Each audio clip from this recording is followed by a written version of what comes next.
Jasadanandana Mraja Janaranjana Jamuna Tira Manachari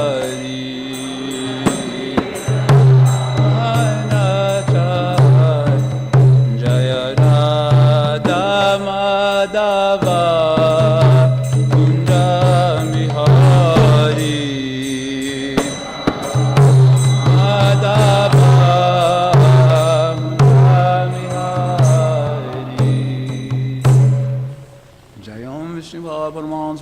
Jaya Srimad is divine grace.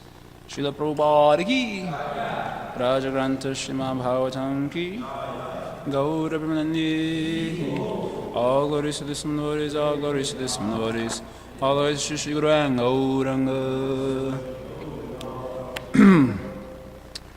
Om Atnanantiminandasya, Nanjana Shalakaya, Chakshurun militam yena tasmai Shri Guruve namaha Shri Chaitanya manobishtam stapitam yena bhutale swayam rupakadamayam dadati swabhadantikam vanchakalpatarubhyascha kripa sindhubhyareva cha patitanam bhavanebhyo vaishnavebhyo namo namaha Jaya Shri Krishna Chaitanya Prabhu Nityananda Shri Advaita Gadadhar Shri Vasari Gaura Bhakta Vrinda Hare Krishna Krishna Krishna Hare Hare Hare Rama Rama Rama Hare Hare Om Namo Bhagavate Vasudevaya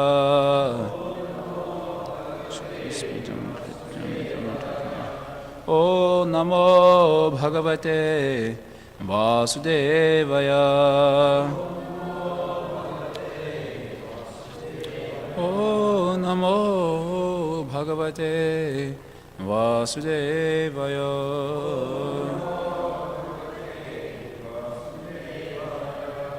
Canto 5, Chapter 18, text for the chapter is entitled The Residents of Jambudvipa offers prayers. Vedanti Vishram Kavayasmanashwaram Pashyanti Chadyatma Vidho Vipashchita Tatapi Muhyanti Tavajamayaya Suvismitam Krityam Ajam Natosmitam Jai Bolo Vedanti Vishram Kavayasmanashwaram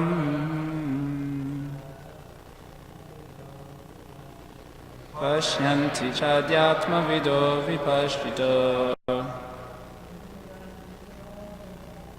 Tatapi Moyanti Tavajamayaya Suvismitam Kritam Ajam Natosmitam Vadanti Vishram Kavayasmanashwaram Pashyanti Chadyatma Vido Vipashchitaha Tatapi Muhyanti Tavajamayaya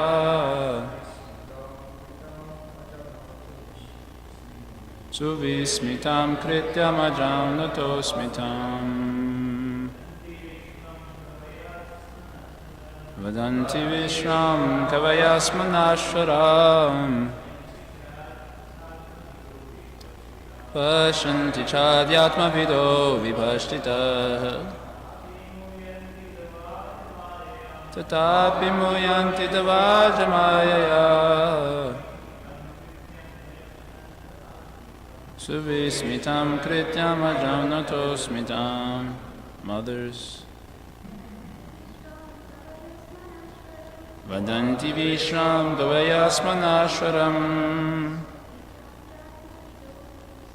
Pashanti chadhyatmavido vipashitah tatapi muyanti tavajamaya suvismitam kritam ajanatosmitam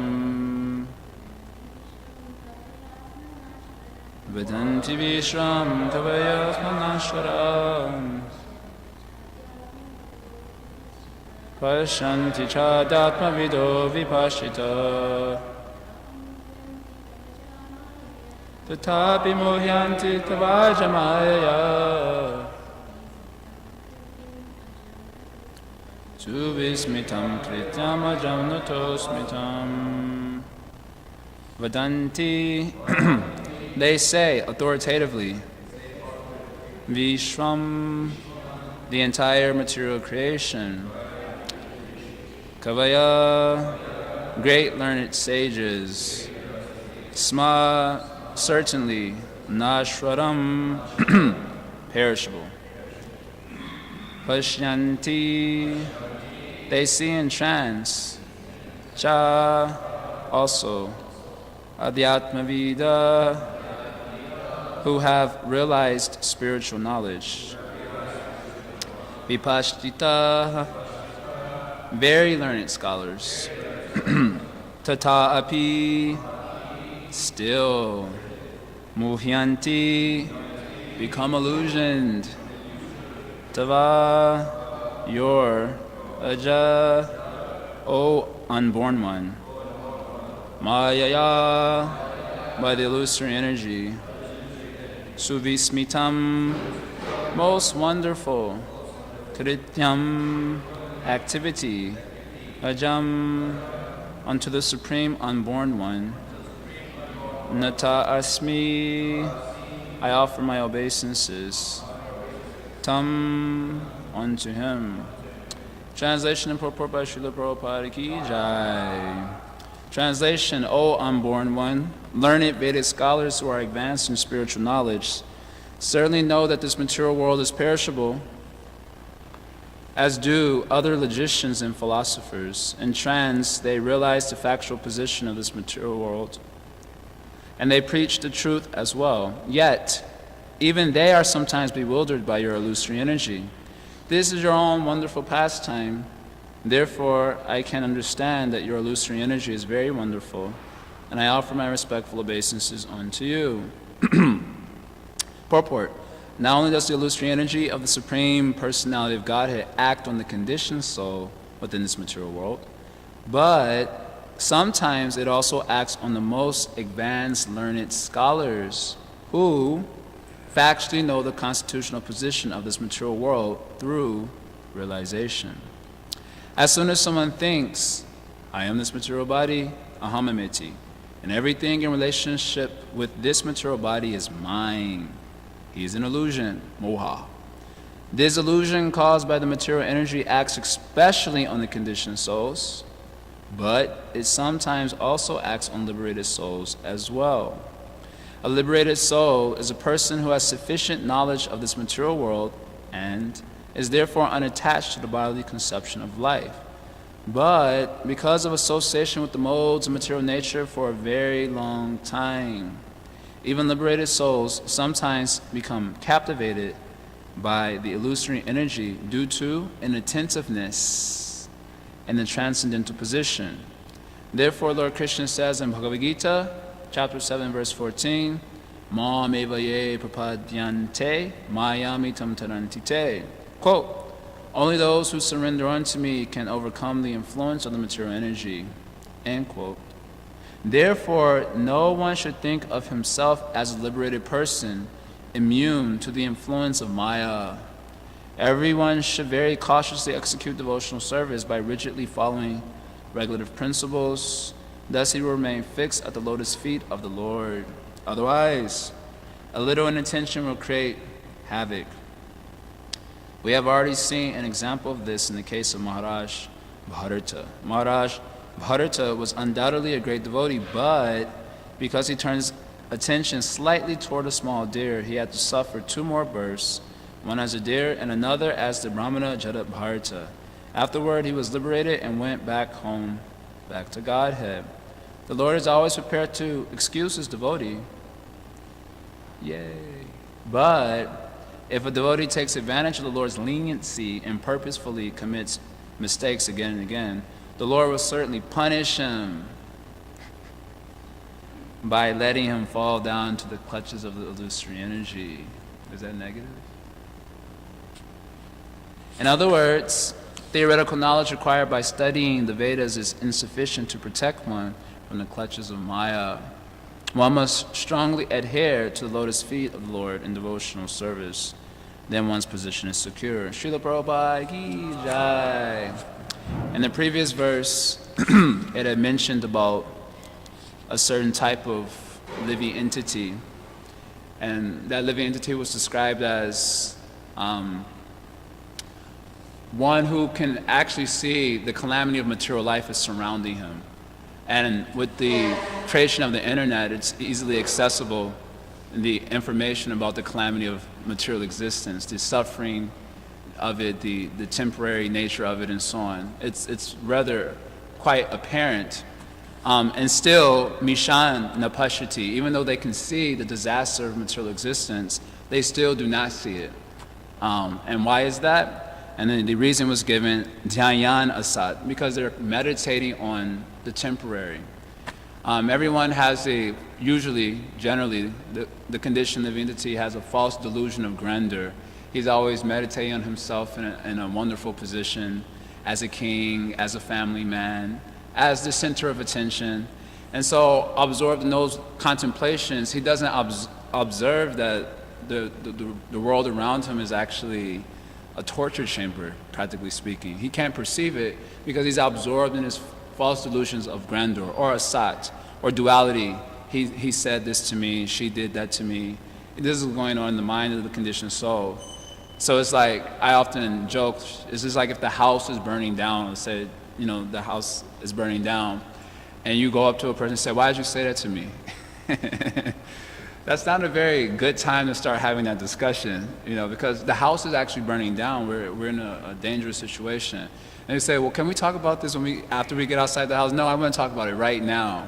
This is important for me, But the house is burning down. I don't care about the house burning down. Right now, so he's absorbed in these petty situations, these non-essentials of life, that he cannot observe that the world is being swallowed by the fire of the time factor, and everything will soon thereafter be over. So this is one type of living entity, and this is of course due to the influence of Maya, the illusory energy. So that is not astonishing that such a conditioned entity can come under the influence of Maya. That is not very astonishing that a person in ignorance does ignorant things. What's so astonishing about that? Here in this verse, in their prayer to Hayagriva, they're saying, but the illusory energy is so powerful that it acts on learned persons as well. So not just ignorant persons, but the material, it is astonishing in a sense. The material energy is so wonderful, suvismitam, is that it's acting on liberated persons as well. So what to speak of conditioned souls, that is not at all astonishing, really. Although we tend to get astonished when ignorant persons do ignorant things, we become shocked. But that is not at all astonishing. But when learned persons do crazy things due to the influence of the material energy, it is astonishing. So that's what this verse is saying. In the first line, it gives kind of like two categories of persons, the kavis and the vipashchita. Kavi means a learned sage. So the way Prabhupada is translated is that the learned persons, smanashram, they say that this material world is temporary and full of misery. In other words, they have gyan, they have knowledge of the nature of the material world, and therefore they're unattached to pursuing it. Then there's another type of person, pashanti cha adhyatma vida vipashita.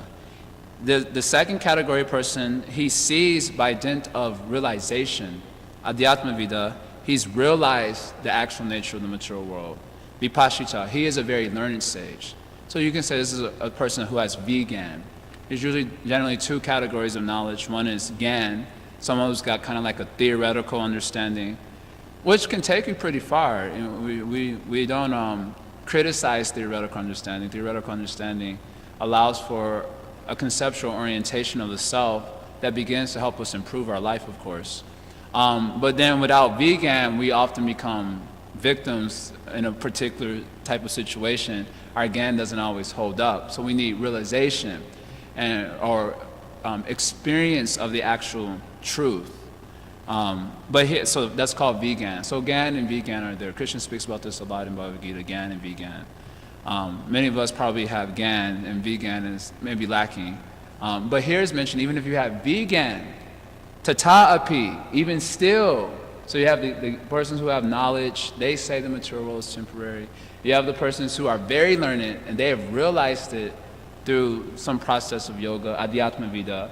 Tata api, even then, with those persons, muhyanti tabajamaya, they are also bewildered by the illusory energy. That is most astonishing. And so then he glorifies the Supreme Lord, Suvismitam. This is your wonderful activity. Kritama Jagannathosmina. So now I'm offering my obeisances to you, because that's the only way I'm going to get out of this situation. Obviously, my GAN and vegan won't be sufficient to bring me out of Maya. Rather, my taking shelter of you is the only way one can come out of Maya. So I'm offering my obeisances unto you. Kind of like an idea like, please save me, because I'm in a very dangerous situation. We heard of this attitude as the negative cultivation towards the absolute. The idea of the negative cultivation is that by feeling oneself helpless and hopeless, you attract the mercy of the absolute, because the absolute is the supreme positive. And just the idea is just like I gave this the other day, a positive magnet, negative charge, positive charge, they attract each other. So the Supreme Lord is a supreme positive entity. And by cultivation of the negative idea here, as I'm clarifying, is the idea that I am helpless, I am hopeless, I need shelter. Then we attract the mercy of the absolute, or at least we allow ourselves to be receptive to it. If we have an overly confident tendency, like, I know what's going on, I got GAN, I got vegan too. I mean, no one will actually say that in the open, hopefully, but sometimes the thought does come up in the mind, perhaps. I have knowledge, I have realization, and therefore one feels himself very confident. Then, as mentioned here, still such persons can become bewildered. It happens all the time. So therefore, I'm surrendering unto you. Just kind of like that, I'm hopeless, please rescue me. So this is the verse, essentially. Prabhupada has quoted Bhagavad Gita chapter 7, verse 14, which mentions, Krishna speaks about Daiviyesha Gunamayi Mamamaya Dharataya, that this divine energy of mine is Dharataya, it is insurmountable. Why is it insurmountable? Because it's Daivi, it's divinely empowered by me. Therefore, you're not going to get out of it by your own efforts. It's impossible. It's a divinely empowered energy. This energy composed of three modes. So how does one get out of that? Mameva ye prapadyante, mayami tam tarantite. By surrendering unto Krishna, like that, surrendering unto the holy name of the Lord. There's another verse that is really important that I always like to mention also. Bayam dutiya biniveshata shat. Ishari petasha viparyo ashmitihi tamayato buddha abhajeta bhaktya kayesham gurudeva tatma. This is a good verse. This is a verse worth remembering. Prabhupada quoted quite a bit also. The verse describes that when the soul turns away from God, Ishari petasha means to turn away from God, then he comes under the deluding energy. Yamaya yato. When he's turned away from God, then he's under the influence of the deluding energy. The example we gave was just like when you're facing the sun, everything is bright, but when you turn your back on the sun, then you're eclipsed or absorbed in shadow. You see your shadow. So when one turns away from God, he's under the shadow potency or the deluding potency of the Lord. And how does that deluding potency affect him? Then the first thing it does is create ignorance of his real self. Ashmriti. Ashmriti in context here means he becomes ignorant of his real self, and that ignorance becomes the foundation for a misidentification of oneself. You can't misidentify yourself with something unless you're ignorant of who you really are. So first way deluding energy is, how you say this? form of delusion. The first delusion is to create ignorance of our actual self. And the second delusion is to give us a conceptual orientation in relationship to matter. And then with that conceptual orientation, we become absorbed in the non-essential, abhinivesha tashat. And from there, we are always absorbed in a life of fear. This is what the verse says. So there's ignorance is the foundation for the building of false ego. If you imagine false ego is the big building, and so some of our buildings may be very big, huge skyscrapers of false ego. And it's situated on a solid ground of ignorance. So that's the foundation, this big, huge building of false ego. And then with that, the bigger the false ego, the deeper the absorption and the non-essential. He did this is going on. That's how it becomes deep. And then Bhayam one is always living in a life of fear. So this is a general experience of the conditioned souls, right? So then the verse says, Buddha abhijatam, if you're intelligent, then Bhakta Eka Isham, you'll take shelter of exclusive devotion to the Supreme Lord. Bhakti Eka Isham. And Guru Deva Tatma, seeing the Guru as one's Deva, worshipable Lord, and as one's very own self. The idea is that usually our body is accepted as the Guru Deva Tatma. The body is the worshipable deity, right? Prahlada Maharaj likes to joke about this, how we wake up in the morning, we wake the deity, then we go to the bathroom, we bathe the deity, we dress the deity very nicely, we put nice oils so the deity smells fragrant, and then we feed the deity Raj Bhog offering, and so on. So the body is like the deity, the worshipable deity of the conditioned soul, his material body. And he's totally absorbed in himself. Anything that he's doing in this material world is for himself. So in the same way, we should actually see the Guru in that way and perform exclusive devotion to Krishna. And that way we can come out of the influence of Maya. Essentially the same thing Krishna says in Gita, Mameva ye papadyante, mayamitam tarantite, by surrendering unto Krishna. One comes out of Maya. So Sridhar Swami in his commentary in this verse, you can go read it in the Bhagavatam. This verse is 11-37. He describes that, well, why does one have to surrender to God? This is always the question of the conditioned soul. Can there be a spirituality without God?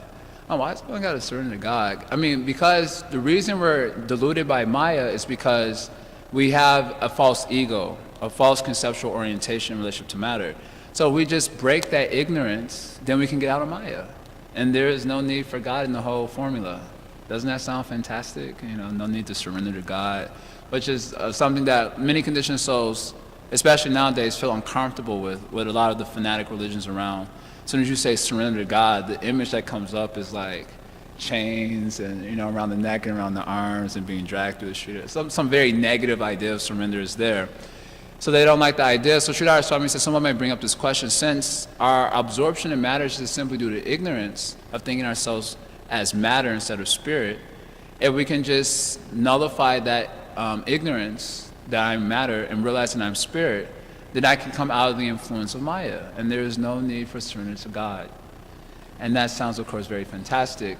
But then Sridhar Maharaj, Sridhar Swami, the original commentator on Bhagavatam, he quotes this verse of Gita, Daiviyesha Gunamayi Bhavamaya Dharataya. If only it were that easy.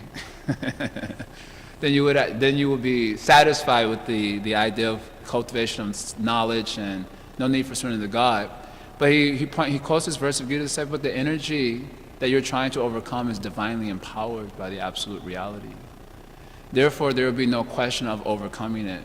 And this verse is saying a similar thing, that even though you have Gyan, that's the first line, even though you have realization by trance, tatapi, muhyan, still, even then you are bewildered. Tavajamaya. So therefore, the absolute necessity of surrendering to God and seeking His mercy to remove the influence of the energy upon us. So this is of course the mood of a devotee in terms of his own life, and in terms of his relation to other entities in this world. He would also understand that they are conditioned by the modes of material nature, just as he is conditioned and sometimes influenced by the modes because they're very powerful. Just the example here is given of Bharata Maharaj. So even he became conditioned and overwhelmed. So when he saw King Rahugana in his third life as Jadabharata, he could have just ignored him and just said, this guy is just such a fool and rascal. But rather, he told him that to his face. You're a foolish and rascal. Why? With the hope of relieving him of the suffering of the subjugation of the material energy. So when one has this realization that I'm conditioned by Maya and therefore I need to seek shelter of the Lord, then when other living entities are doing crazy things, as they're apt to do because of the influence of the material energy, then one would also understand that they're under the influence as well. Just as I'm under the influence, they're also under the influence as well. And instead of being heavily critical or judgmental of such living entities, one tries to understand in which way he can help them also surrender to the Lord, if that is a service that they can render. And if it's not a service they can render, then they might keep their distance as such, or at least they won't have any animosity toward the individual. In other words, devotees have a compassionate nature, because they can understand how everyone's actually conditioned in this world, and therefore they're doing foolish things. It's just like if you see a dog, sometimes I do this walk every day, and I go by the lake, and the lake is like a place for walking dogs. Everyone walks all types of dogs there and so on. And some of the dogs, usually the smaller they are, they like to bark a lot. The big ones usually don't care so much because they're already the king of the jungle, so to speak. But the small ones always have to, I guess, make a point. And when you're walking past these small dogs, oftentimes they immediately start barking at you, and then the master is saying, Susie, sit down, don't bark, like this. And sometimes the thought comes into mind that, man, if that dog come over here, I'll kick him. That's anyway, conditioned nature again. The influence of Maya acting upon the conditioned soul. And so when the dog starts barking like that, generally you don't take it so seriously, because we understand that's a soul inside a dog's body being forced to act that way because of material conditioning, isn't it? So you don't take it very seriously if a dog does something like bark at you suddenly. That's a dog. It's a dog's nature. It's going to do like that. But when human beings start barking at us, we take it so seriously, not realizing that just as the soul in the dog's body is conditioned, so also the soul in the human body is conditioned. So sometimes he's barking at us, or there's misunderstanding, there's altercation, and so on. Somehow or other, our realization becomes really weak when it's a human being doing some activity which is not proper or inappropriate. And we find it very difficult to release our meditation upon that. Again, that's the previous verse. Dhyana, so we're meditating on a sat, someone is doing like this. But with this understanding or realization that even a liberated personality can become bewildered, then what to speak of one who is now liberated? That facilitates a compassionate disposition towards other entities in the world. That realization that just as I am conditioned and therefore need to take shelter of God to be freed ultimately from this very oppressive material nature, so also there are so many other oppressed living entities in this material nature, and they look totally normal, but we're actually suffering from a deep oppression. We had to read a book in high school called 1984. I don't know how many of you had to read this book, by George Orwell, and it was about like a New World Order type of thing, and Big Brother is watching you. So wherever you went in the whole city, even in your house, there was like a TV, and Big Brother was always there, like looking at you. A very oppressive situation, in other words. But that's exactly what Maya is. She's Big Brother, the original Big Brother, the original prototype of Big Brother, and she's always watching us and oppressing a living entity, and it's a very sad situation. So when one realizes that even my knowledge of the nature of things, even if I have realization of it, that ultimately isn't sufficient to save me. I need the shelter of the Supreme Lord. So also, because that is true of me, so also it is true of everyone around me in this world. Whether they're liberated or not, they require the shelter of the Supreme Lord. And such a understanding, if one contemplates that in a deep way, that facilitates a disposition of compassion toward the living entities in our surroundings. And that way we can focus on the Supreme Lord. Instead of our attention being drawn towards what conditioned entities are doing in this world, our attention can be drawn towards the Supreme Lord, because we're all suffering from oppression. And the only way we'll get out of that is by our focus on the personality of Godhead. And so that's what is being said here, in short. Of course, Prabhupada is saying that if we take advantage of the Lord's mercy and are apt to, anyway, what to do, Prabhu? It says here, even if I got vegan, I'm subject to Maya, so I'm doing my activities again and again and again. Then Krishna is so kind that he'll punish you. That's negative, huh? He'll punish you by allowing you to come under the subjugation of Maya. And this is ultimately to rehabilitate or help the soul to revive his one plain intention, the Lord. Sometimes we become, like Maharaj I think was mentioning, about how Prabhupada said devotees have the tendency to flirt with Maya. How far on the branch do we go until we hear the crackling sound and then we run back? So because of such a tendency in the living entity, then the Supreme Lord may allow us to be punished or come under the subjugation of Maya just to remove the mentality of the living entity. The example is given of like a hing bottle, and the hing bottle, hing or a garlic bottle. Hing is like a devotee garlic, so to speak. So if you pour out the hing and you clean it with soap, the smell is still very strong. It doesn't go away so easily. So like that, even by taking devotional service and chanting Harinam, so much of our condition is actually relieved, but the mentality may remain as an impression for quite some time. And therefore, of course, the measure of purifying us of that negative mentality is chanting Harinam. And sometimes the Lord will also create a situation which will oblige us to actually focus on Him in a more serious sort of way. Such is the case in Bharata Maharaj's life. He became overly attached to a deer, and what did Krishna allow to happen? He took birth as a deer. I heard when I joined this movement, if I eat one plate of prasadam, I'm guaranteed human birth. Devotees, it was like part of their propaganda, Just by eating one plate of prasadam, you are guaranteed a human birth, and so every time you eat prasadam, you can meditate on that. There's no risk involved. And then you read the Bhagavatam, you read it, and you come along the Bharata Maharaj's pastime, and you hear he had Bhav Bhakti, which is a perfectional stage, and next life he took birth as a deer. What? Wait a minute, Prabhu, didn't you tell me if I eat one plate of prasadam, the one becomes bewildered?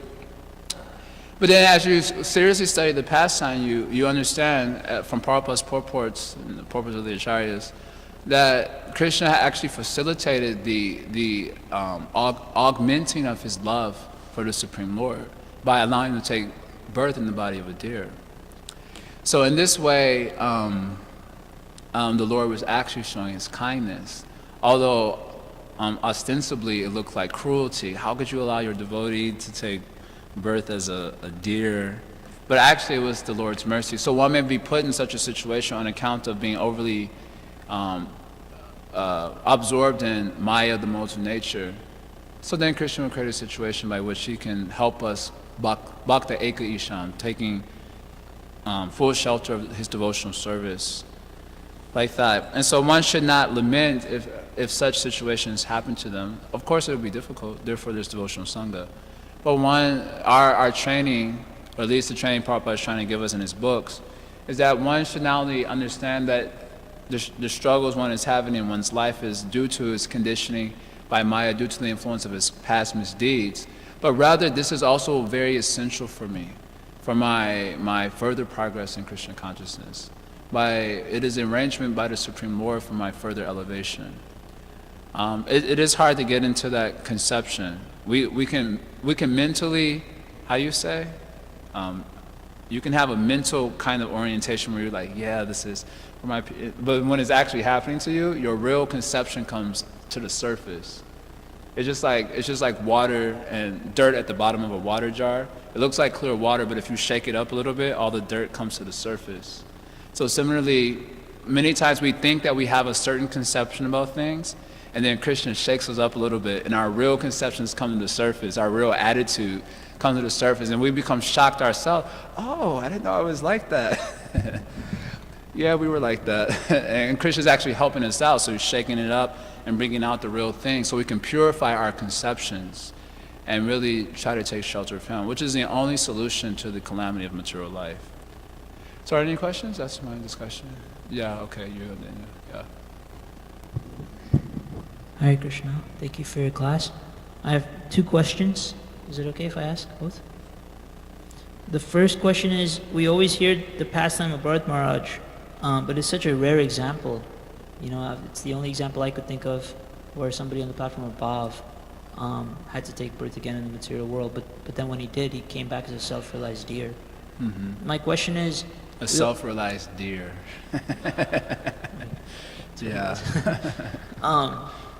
And my question is, we've heard that exceptions don't become the norm, but it seems like the Bharat Maharaj pastime is always mentioned as the norm, that hey, watch out, even on Bhav, from Bhav you could fall down, whereas it's clearly an exception. It's not an exception to the rule. It's an example of an extraordinary case to explain a principle.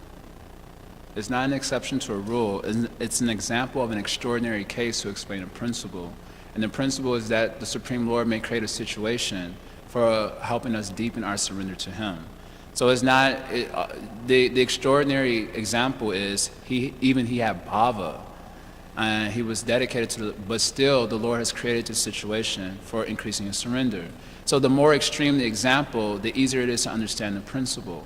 So that's the idea that I understand from that Leela. It's just an extreme example to help us understand the principle of how the Supreme Lord never forsakes a devotee, but may create a situation that is challenging for him in order to... So you want another example? Narada Muni, in his previous life, the Supreme Lord showed himself to him. He also had bhava or prema, a perfectional stage, but it was in a state of immaturity. So the Supreme Lord showed himself before Narada Muni and then disappeared, by which he suffered the separation from the Lord, and that helped him to augment his devotional service. That's another example. Another example is of the gopis. And so these are examples to explain a principle of how the Supreme Lord deals with his devotees in order to bring them back to Godhead. Another example, Narada Muni again in his past life, where the Supreme Lord created a tragic event in the form of killing his mother, through snake bite. Krishna didn't really exactly directly kill her, but made for arrangement that she was bitten by a snake. And then what does Prabhupada comment in the purport? This is how the Supreme Lord drags the sincere soul back home, back to Godhead. And it creates this whole image of like a little kid who doesn't want to leave the candy store. And he's like, Mom, no, and she's just dragging him out of the store and he's kicking his feet in. So in a similar way, this is an example of how the Prabhupada's language, he drags the sincere soul back home, back to Godhead. So Bharata Maharaj is a very extraordinary case to explain a principle. It's not like an exception to a rule or something. The rule is the Supreme Lord will create obstacles for his devotees to bring them back home, back to Godhead. That's the rule. Here's an extraordinary example of that. For that explanation, this is the first time that's made sense to me. I never understood the significance of this pastime. Thank you. So my second question is actually directly connected to this answer. My second question is, sometimes the Lord does, like you were saying, create extraordinary circumstances to heighten the desperation, or I guess you used language, the negative feeling of the devotee. But I've seen that sometimes when that happens to a devotee, they come out of that situation having lost faith in devotees, having lost faith that devotees care about me, or that devotees are my well-wishers. So what might you say to such a person, or what should such a person then do? Well, it depends on his sincerity. We have to understand that devotees leaving Krishna consciousness, at the very least, it's as Jaya Maharaj put it in this way in his seminar. What was his seminar? How to Tolerate the Hare Krishna Movement. Some seminar Jaya Maharaj gave, and the devotee asked him in the seminar, why do devotees leave the movement? And he said 2 reasons: their anarthas and our anarthas. And I thought that was a brilliant answer, It was a brilliant answer because it doesn't put the blame on one person. It was because of these people that they left. Their own sincerity plays a role in their own Krishna consciousness. There are plenty of stories of persons having a lot of difficulty in Krishna consciousness, the gurus falling down, all sorts of things, and they stuck around. That says something about their own seriousness about what they've understood to be the goal of life. So when devotees are leaving, externally, it's due to perhaps some impropriety on the account of the community of devotees and so on. But internally, it says something about their own lack of sincerity as well. Their nartas are nartas, Jaya Maharaj's answer. And that was period. Next question. He went to the next question after that. characteristic of Jayadvaita Maharaj. You know, a 1-2 punch, and then next question. So what should a devotee do? If he's sincere, he'll try to find shelter. He'll take shelter with the Bhagavatam. If he's very sincere, Krishna is always manifesting as Guru in the life of a devotee, as a multiplicity of personalities even sometimes, in order to help him remain on the path. And if he's sincere about the goal of his life, he'll be able to recognize such a manifestation when it comes. So we don't want to come to the point, which isn't important. We should critique the way we are doing things within our institution. It is very, we might use the word neophyte, to have a non-critical approach to the way we're doing things. We should take a critical approach to the way we're doing things, and sometimes in the critiquing of things, personalities and situations are brought up to make things more clear. At the same time, that's not the whole story. That should also be understood. There's also the reality of our own sincerity or lack thereof, which is contributing to our leaving Krishna consciousness. One time we hear about a letter of a mother writing a letter to Prabhupada about these devotees are doing this, and therefore I'm leaving. And Prabhupada said, why should you lose your chance because of them? He gives a response to her like that. Why should you lose your chance because of them? They're doing their nonsense and they'll get their results of their activities. Why should you lose your opportunity because of what they're doing? So if someone leaves, that says something about their own sincerity as well. So although I don't know if I wouldn't say this to a person, at least in the beginning, if they're like having major faith issues and so on, then that's not what you're going to open up with, obviously. That you got some sincerity issues too, you know, you're not going to open up with that. But we might have to eventually, if we're friends with them, draw them to that reality that, well, hold on, what is the goal of our life? And then we said, well, the goal of my life is to become Krishna conscious, get Krishna prema. Okay, is that really the goal of your life? So if that's really the goal, then what does some petty incident have to do with you? How is that stopping you from achieving your goal? Does it mean because of this one little incident, your goal can't be achieved? Well, no. So if you're serious about your goal, then you do what's necessary to get the goal. It is a desire for justice. The living entities, we love justice. Justice is our main thing. Justice should be served. But what we don't realize is that justice is being served. That's what we don't realize, that when things are happening to us, justice is actually being served. It's just that we're on the wrong side of it, so we don't tend to appreciate it. But that's what we learn from the Shastras. Justice is being served. One time, the reason this came to me because I was having this conversation with a Vela Prabhu after Rath Yatra, and he was describing some very unpalatable incidents, and he said, Prabhu, you know, I just feel like, where's the justice? And I said, Prabhu, justice is there, justice has been served. And he later on wrote me a letter. He said, you know what, that helped me so much because it's like we forget the philosophy because we become absorbed in the mundane idea of justice. The real absorption of devotee is mercy. And the example that I appreciated so much that I first heard from Srila Sridhar Swami, Srila Prabhupada's godbrother, is that he said if the tooth cuts the tongue, do you remove the tooth?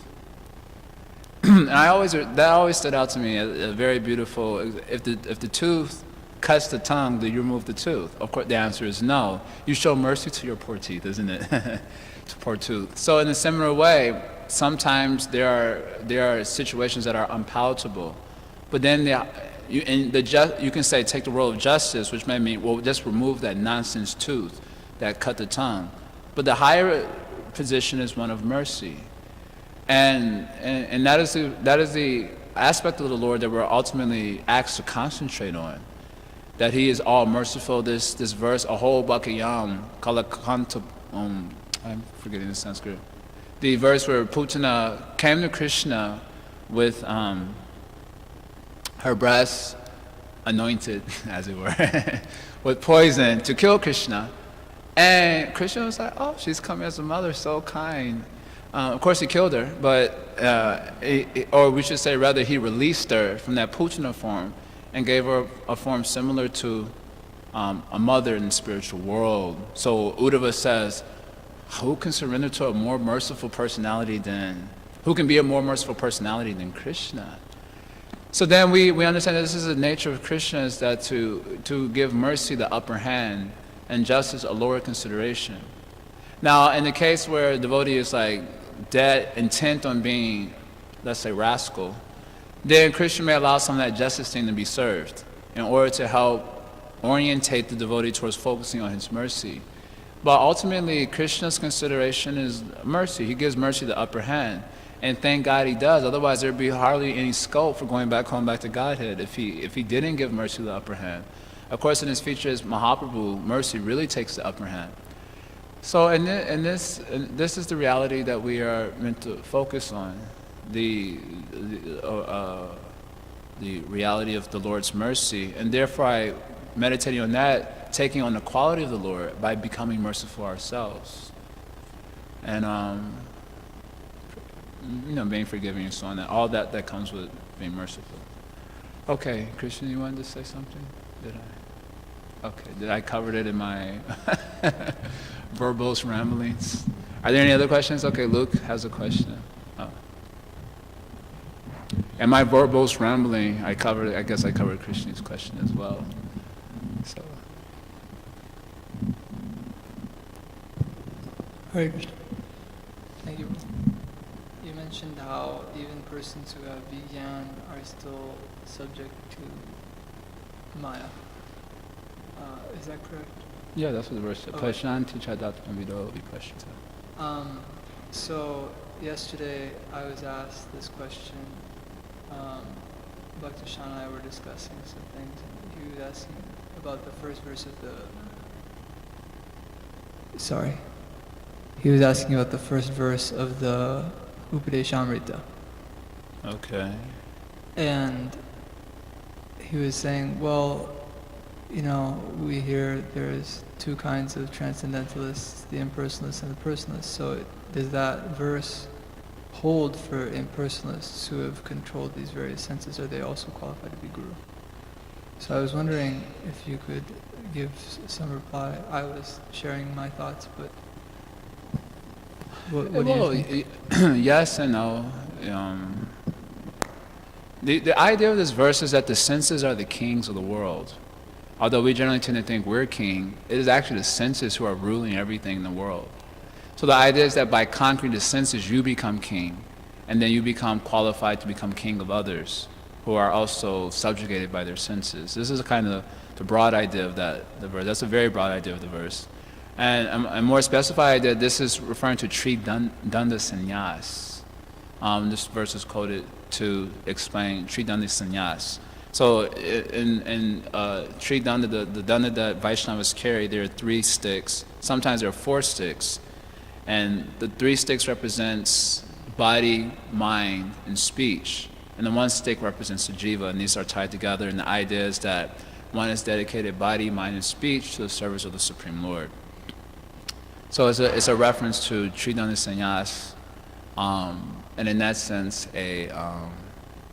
it's describing Vaishnava sannyas.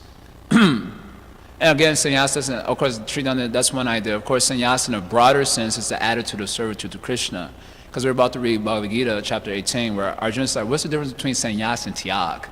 What is sannyas and what is tyag? Can be, how do you say tyag?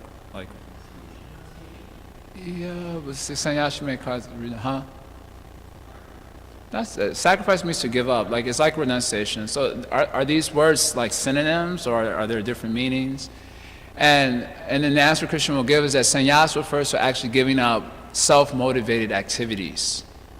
So that's a very broad definition of sannyas. And it's the same definition Krishna gives. It's consistent with his idea of sannyas, because in chapter 6 of Bhagavad Gita he says the same thing. It's not, sannyas is not one who doesn't give up, who gives up activities, but he gives up self-motivated activity.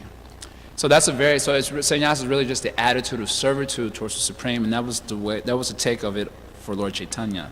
Also, you can read about that in chapter 3 of the Majjhīla of CC. So it's a verse describing sannyas, or dedication to the Supreme Lord. We take it in that way because we're bhaktas. In a broader sense, it could also be referring to a genuine impersonalist as well. Just as the verse is coming from Rishabdev's teachings, what is that verse? Mahat Sevam Dwaram Ohur Vimukti. So this Mahat refers to two types of Mahats are given, the impersonalist and the personalist. So Prabhupada speaks about both of them. In the second half of this verse, the qualities of the Mahats are given, of the impersonalist Mahats are given. And in the next verse, the qualities of the devotee Mahat is given. Verse number 3, this is verse number 2. So in a broad sense, it could be referring to a genuine impersonalist also. Because they would also, Prabhupada says in the purport that practically their process is exactly the same until the conclusion. Then they kind of go their own separate ways from there. Given this verse you're sharing from the teachings of Lord Rishabhdev, the service to these Mahants opens the doors to liberation. How can we understand an impersonalist transcendentalist as liberated if, according to this verse, he's still subject to Maya? Well, the liberation here doesn't refer to a videha liberation. Videha means coming out of the body and merging into Brahman, which is kind of like a place of no return. It refers to a jivan mukta individual who has become liberated from the material platform to the spiritual platform, jivan mukta. So even such a person can become deluded. Just like this verse is quoted often, also by Srila Prabhupada. What is that verse? From Bhagvatam 10.2. Help me out here, help me out. There's a famous verse. Aruya krichenam param padam tata patanti ada nadrita yushmanangraya. Even if they come to the platform of liberation or Brahman, they are apt to fall down from there. Krishnadas Kaviraj Goswami describes this verse as referring to a jivan mukta individual, and not one who's actually merged into Brahman necessarily. So it refers to a jivan mukta individual, and not to one who's kind of become released from the body and merged into the Brahman, as it were. Like that. For the, I think this was referencing the Brihad Bhagavatamrita, that even Lord Shiva, he'll take Sankirtan parties on the edge of the Brahmajyoti to attract living entities who are there to the devotional service of Sri Hari. Yeah, I don't remember that, Okay. so we would have to check out that reference. I'll have to find that. Thank you. Okay, so any other questions? Yeah, Siddhartha. Okay, a comment.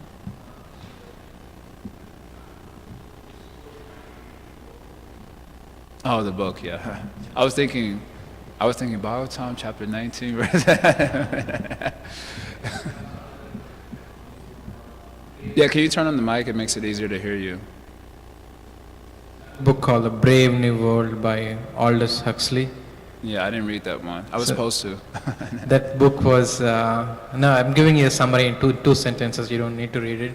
But that book was how the government keeps people binding by giving them a lot of happiness.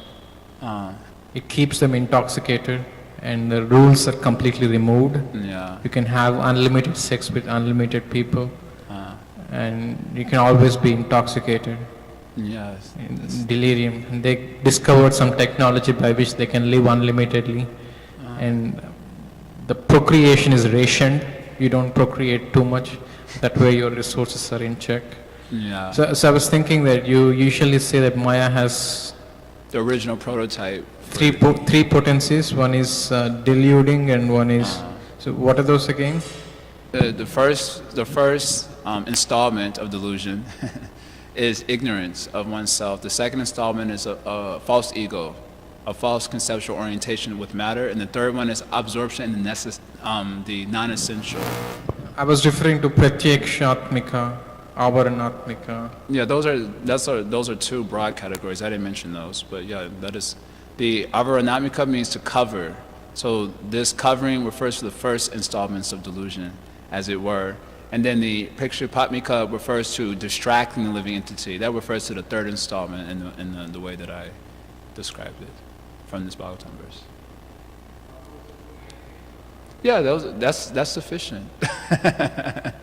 It's not like Maya needs a lot of tricks up her sleeve. That's the amazing thing about the material energy. We're reading the Bhagavatam, we've learned all about all of her tricks. And she's like, they still work. That's not a concern for her that we're having a Bhagavatam class and discussing these things. She's like, it's okay, it's no problem. As soon as we walk outside, she sends the same trick that we just heard about in the class, and it still works. So she doesn't need many potencies to keep us bound over the material energy. She said, these will do. They've been working since time immemorial. No need to change them now. So we're really, you could say, we're really weak in that sense souls, and we derive strength only by taking shelter of the Supreme Lord, chanting the holy name. Yeah. Okay. So is there anything else anyone would like to say? Okay. Hare Krishna, Srila Prabhupada ki Jai.